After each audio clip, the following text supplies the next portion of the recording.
gunman burst inside. They dragged me down the stairs, and then I heard 2 pops. Jennifer Cecilia Pan, born June 17, 1986, is a Canadian woman who was convicted of a 2010 kill-for-hire attack targeting both her parents, killing her mother, Bích Ha Pan, and injuring her father, Huey Han Pan. The crime took place at the Pan residence in Unionville, Markham, Ontario, in the Greater Toronto area. Pan was found guilty on multiple charges and sentenced to life imprisonment with the possibility of parole after 25 years, the same penalty as her co-conspirators. In May 2023, the Court of Appeal for Ontario ordered a retrial for Pan and her conspirators on the first-degree murder charge, but upheld the attempted murder conviction. Jennifer Pan's parents, Bích Ha Pan and Huey Han Pan, were Vietnamese refugees of Chinese ethnicity who resettled in Canada. They married in Toronto and had 2 children, Jennifer and Felix. The family found employment at Magna International in Aurora, Ontario, where Huey worked as a tool and die maker and Bích made car parts. In 2004, they purchased a house in Markham, Ontario, a city with a significant Asian community. Jennifer Pan's parents had ambitious expectations for her, enrolling her in various activities such as music and figure skating. Despite hopes of becoming an Olympic figure skater, an injury derailed Jennifer's dreams. She attended Mary Ward Catholic Secondary School, where her parents tightly controlled her activities, forbidding dating, dances, or parties, fearing distraction from academics. Even during her supposed university years, Jennifer wasn't allowed social outings. This strict upbringing, labeled oppressive by Jennifer and her friends, was enforced by her father as the classic tiger dad, and her mother as his reluctant partner. Despite her parents' expectations for academic excellence, Jennifer's high school grades were average, except in music.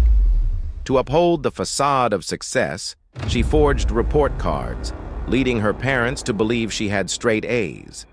When she failed calculus in grade 12 and lost her university admission, she concealed this failure by pretending to attend university. Instead, she worked odd jobs and taught piano. To maintain the illusion, she fabricated scholarships and even claimed acceptance into a pharmacology program at the University of Toronto, going as far as creating fake class notes to show her parents. Despite telling her parents she would stay with a friend near campus, Jennifer actually stayed with her boyfriend, Daniel Chi Kwong Wong, whom she met in high school. Wong, of mixed Chinese and Filipino descent, lived in Ajax and was involved in marijuana dealing while managing a Boston pizza restaurant. He transferred schools due to poor grades. In spring 2010, Jennifer allegedly contacted Andrew Montemayor, a high school friend, who introduced her to Ricardo Duncan. Jennifer claims she gave Duncan $1,500 to kill her father, which Duncan denies. Duncan also alleges that Jennifer once gave him $200, which he returned and refused her request to kill her parents. In collaboration with Wong, Jennifer allegedly devised a plan to hire a hitman for $10,000 to murder her parents, aiming to inherit $500,000. Wong facilitated contact between Jennifer and Lenford Roy Crawford, also known as Homeboy, providing her with a SIM card and iPhone for communication. Crawford then engaged Eric Sean Sniper Carty, who contacted David Milvaganam. Milvaganam was implicated as one of the hitmen. Carty was later convicted for an unrelated murder in 2009. On November 8, 2010, Jennifer unlocked the front door of her family's home in Markham, Ontario, and conversed with David Milvaganam over the phone. Shortly after, Milvaganam and 2 other individuals, armed with guns, entered the house through the unlocked door. The identities of the other 2 assailants were not established in court, as Wong and Crawford were at work during the incident. Eric Sean Sniper Carty, implicated as the driver, stated his involvement in selecting and plotting the attack, but did not specify if he directly participated in the assault. The identity of the triggerman remains undisclosed. After demanding money and ransacking the main bedroom, the three assailants took Jennifer's parents, Bick and Han, to the basement where they shot them multiple times. Bick succumbed to her injuries, while Han survived. The attackers then took $2,000 from Jennifer before departing. She claimed they tied her up, but she managed to call 911. Han Pan received medical treatment at Markham Stouffville Hospital before being transferred to the trauma unit at Sunnybrook Hospital in Toronto by aircraft.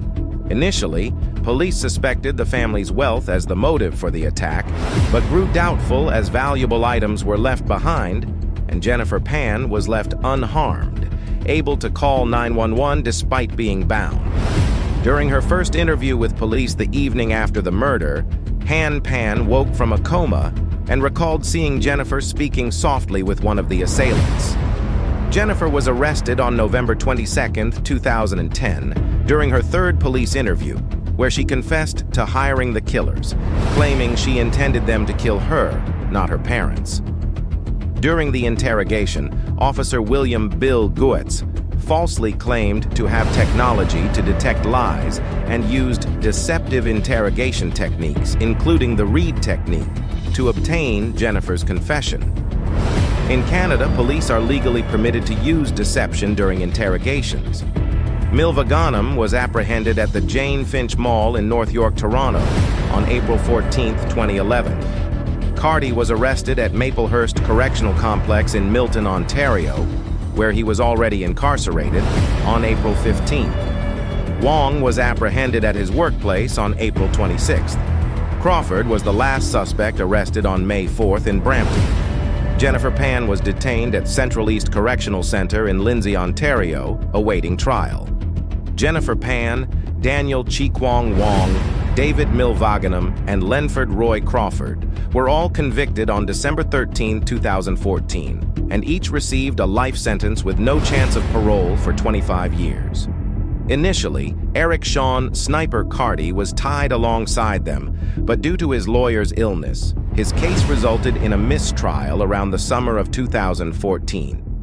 In December 2015, Carty received an 18-year sentence after pleading guilty to conspiracy to commit murder, with eligibility for parole after 9 years. Jennifer Pan was sentenced to life with no chance of parole for 25 years for the murder of her mother and attempted murder of her father. Pan's father and brother requested a restraining order to ban her from ever contacting members of her surviving family again. Overruling the objections of the defense lawyers, the judge filed the order. Pan is also banned from ever contacting Wong again. As of 2016, Jennifer Pan was incarcerated at the Grand Valley Institution for Women in Kitchener, Ontario. Daniel Chi-Kwong Wong, previously held in Lindsay, Ontario, was at Collins Bay Institution in Kingston, Ontario. David Milvaganam was at Atlantic Institution in Renouse, New Brunswick.